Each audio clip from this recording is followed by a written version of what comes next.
I've always sort of told people that I don't really feel like I write my songs. I feel like they kind of write me, and I feel that way with my writing too. That this is just sort of something that comes through me, and it's sort of a gift, and it's hopefully a gift that I can pass along to someone else. We are on the set for the video that we're shooting for Femina. Femina is a duet. The male part I wrote about 20 years ago.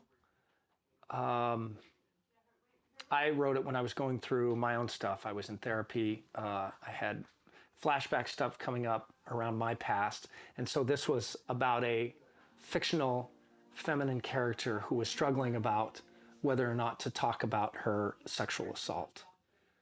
And so it kind of stayed as it was for 20 years. And then when the Me Too movement started happening, I realized that it needed another part. The song was kind of from a male perspective, and it was kind of saying, I should say it's from a masculine perspective, and that it's kind of just talking about what happened and kind of telling her, hey, you should just move on. That was yesterday. Don't worry about that. You'll be fine. The second part is a feminine part that comes in and is more heart connected and says that you have a choice to talk about this if you want to. So it became a duet. Jill Noren and I sang it a number of times live, and I just realized a couple years ago that I needed to record it.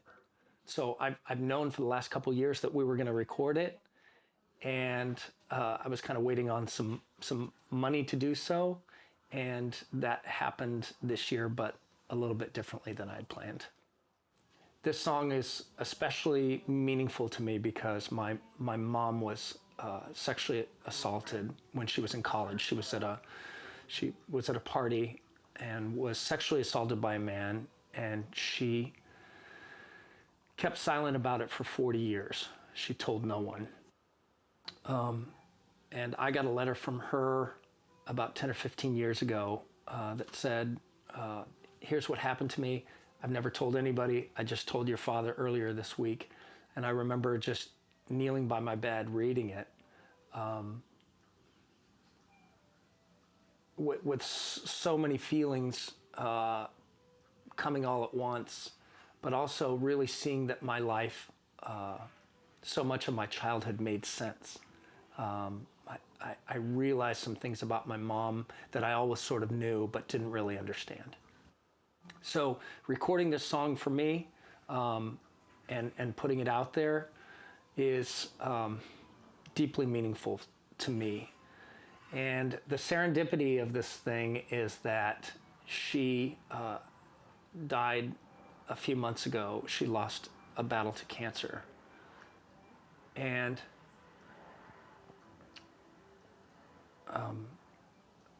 money from her estate is paying for this project. So it's taken on kind of a different meaning for me in the last year. Knowing that my mom had been assaulted in the way that this song talked about was always sort of there, but I didn't make the connection to that until after she had passed away. And I have some regrets about the fact that I didn't talk with her about it before and ask her if it was okay that I talk about this, but I feel like if I were to ask her today, I feel like she would say yes. I'm 100% supportive of people talking about their stories. Being a man and writing a song and putting a song out there, I don't know if I'm making my way into a circle that I'm not welcome. I do remember posting something about having my own Me Too experience and having someone say, you're a man, that's not welcome here. And if that's the case, I'm totally fine with that. I'm fine with supporting it outside of that circle. But I do have my own sexual assault experience. And I also have my mom's experience that I'm handing along, passing along in hopes that it can help someone else. So if that's within the circle of the Me Too movement, that's fine. If it's not, that's fine too.